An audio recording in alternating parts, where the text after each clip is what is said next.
حياك الله. مرحبا ايضا بالاستاذ مساعد السحيمي. حياك الله ابو سعد. بارك الله فيك يا ابو فيصل، وانا سعيد في وجودي معكم الليله. اخونا ابو الوليد الاستاذ ناصر الغربي، وطبعا المنتخب افرح الوطن ليله البارحه. الوطن اكتسب باللون الاخضر، وان شاء الله من انتصار لانتصار، وان شاء الله نشاهد صقورنا الخضر في روسيا في 2018 باذن الله. منورنا في الرياض. تسلم بنور اهلها، وشكرا على الهديه اللي جبتها لي. الله يحفظك تستاهل. بس يا اخي جايب لي طقم الملكي. نعم ايه طقم النادي الملكي يعني. ساعد لا تونا فوق الحلقه يرحم والديك. انا قلت لك 1000 مره انا الملكي المنتخب السعودي. انت تقول الاهلي ملكي، غيرك يقول الهلال ملكي. المنتخب السعودي بدخل في جدال بيزنطي. المنتخب السعودي الصقور. طيب اوكي. اول شيء شكرا على الهديه حقت النادي العظيم جدا النادي الاهلي. قولي في حقك بس جيبها مقاسي ثاني مره. جيب لي سمول. والله هو مشكلة. شوف للذوق. هي صادفة التخفيض بمناسبة مرور 80 عام على النادي الملكي، فكان في تخفيض 80% في المتجر. يعني عشان تخفيض جبت عبد العزيز مواكبة. لا مواكبة. لا بالوليد. لا بالوليد. انت مو بتجيب لي قبل اسبوع يا ابو الوليد. التخفيض التخفيض كان قبل اسبوع، فعشان كذا راحت كل المقاسات. مساعد تمام.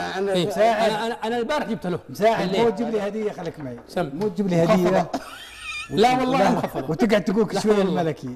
انا قلت لك احترم رغبه البرنامج على الاقل. هذه رغبه البرنامج. وانت يعني انت احترم قناعاتي. لا مو هذه مقتنع. كل الجمهور مقتنعين ان الملكي هو النادي الاهلي، يعني ما فيها خلاف. لا تعمم. ما فيها خلاف. هي قله يعني تونا طالعين مباراه منتخب. لا النادي الملكي هو النادي الاهلي. اعطيك حيثيات تثبت لك الصحه هذه. رايك. لا هذا صحيح. طيب عند الهلاليين فقط، مو كل الهلاليين، نسبه بسيطه من الهلاليين، لكن غالبيتهم عارفين الكلام ده. وسعد هي معايير. لا تاخذنا بالصوت يا معايير. وش عنده الهلال؟ ما عنده برقيه ترى.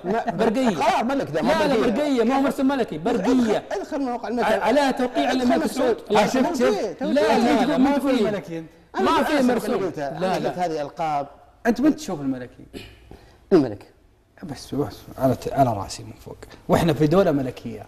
نعم. وكل فرقنا ملكيه. كل الملوك. واحنا كلنا دوله ملكيه. بس خلاص منتخبنا السعودي الاخضر الملكي. ويرحم والديكم فكوني من ذا السالفه. تبغى تتكلم على الاهلي، جيب افضل اسم للنادي الاهلي اللي هو ايش؟ الملكي. الاهلي. يا زينه من اسم.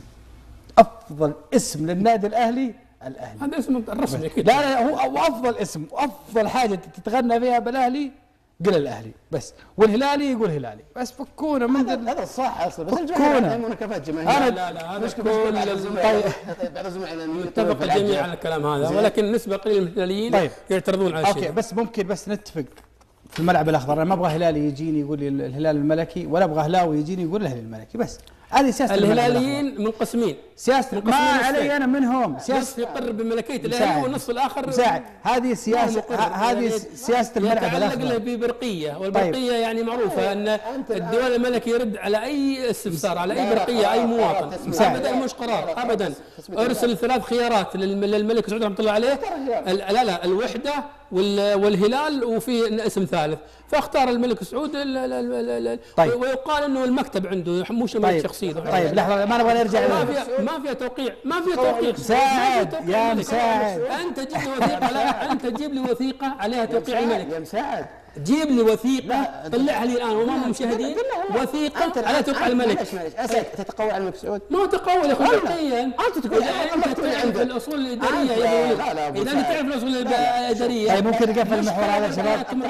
البرقيات هناك في مكتب اسمه مكتب البرقيات. مساعد ممكن نقفل المحور هذا لو سمحتوا. ممكن نقفل المحور هذا لو سمحتوا. في الملعب الاخضر لو سمحتوا، اللي يبغى يستمر معاي يسمي الانديه مسمياتها اللي احنا عارفينها. كل انديه في العالم لها بعيد. لا بعيد عن دام ما في اتفاق. شوف ما دام ما في اتفاق بشكل عام. لا في اتفاق. لحظه. لا في يا اخي انا سياستي ذي. يا اخي اذا طلعت برنامج ثاني قل راحتك يا اخي. خذ راحتك. يتفقون وعارفين ان الملك هو النادي الاهلي، ما فيها نقاش دي اصلا. المفروض انا ما اتكلم فيها لان قضيه محسومه يا ابو فيصل. قضيه محسومه عندك انت محسومه. لا معروف عندك. انا من محسومه عندي. ما يحتاج. انا من محسومه عندي. انا ما هي محسومه. وما في داعي نتكلم فيها. مصادره الراي الاخر ومحاوله تعميم النظريه وتكميم الافواه ما مش في مشكلة. هو اصلا الرجل هو مسؤول. جزء من الهلاليين لا يقر بالحقيقه. طيب هو من اهل الملك مساعد يا وكل مقر فيه، وحتى نسبه كبيره من الهلاليين مقرين فيه. يا مساعد حصل على يا مساعد ما يصير والله ما يصير. انا قلت لك انا لا لا لا الوليد يعني. لا انا قلت لك معاي لا اللقب هذا ما اسمح فيه لا من هلالي ولا من هلاوي.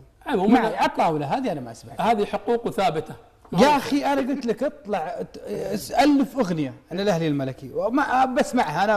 هذا راي الشارع الرياضي كله ان الاهلي لا صحيح لا صحيح وحقيقه وواقع. خالد العقيلي الواحد خالد الابيض الاهلي يحمل رمز الوطن نسيجون النخله.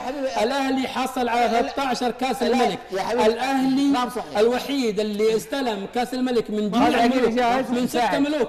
لا انت تقول اكيد حتقول كذا اكيد حتقول كذا يا اخي. انا نعم في جزء منكم انتم الهلاليين يعني يقولوا مو صحيح بينما الحقيقه واقعه موجوده.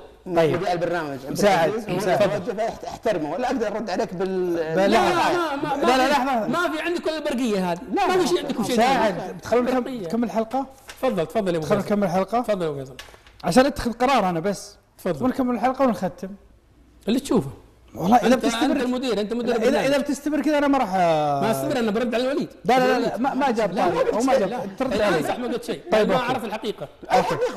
خلونا في محاورنا لو سمحتوا. خلونا محاورنا ونحترم رغبة البرنامج وسياسة البرنامج لو سمحتوا. واحنا ما اتجهنا لا مع هلال ولا مع اهلي. ما اتجهنا مع اي فريق. احنا في النص دائما في الملعب الاخضر. احنا نقف في النص. لو يجيني الان اي فريق ثاني يقول هذا لقبنا ويصير فيه المناكفات اللي حصلت انا اتوقف نهائيا. انا ارجع للاصل. ارجع للاهلي وارجع للهلال. انت تتبع الاغلبيه. انا ارجع للاصل ما عندي اغلبيه. الجمهور يتوقع ان الصياح انه بياخذ الحق. طيب ما نبغى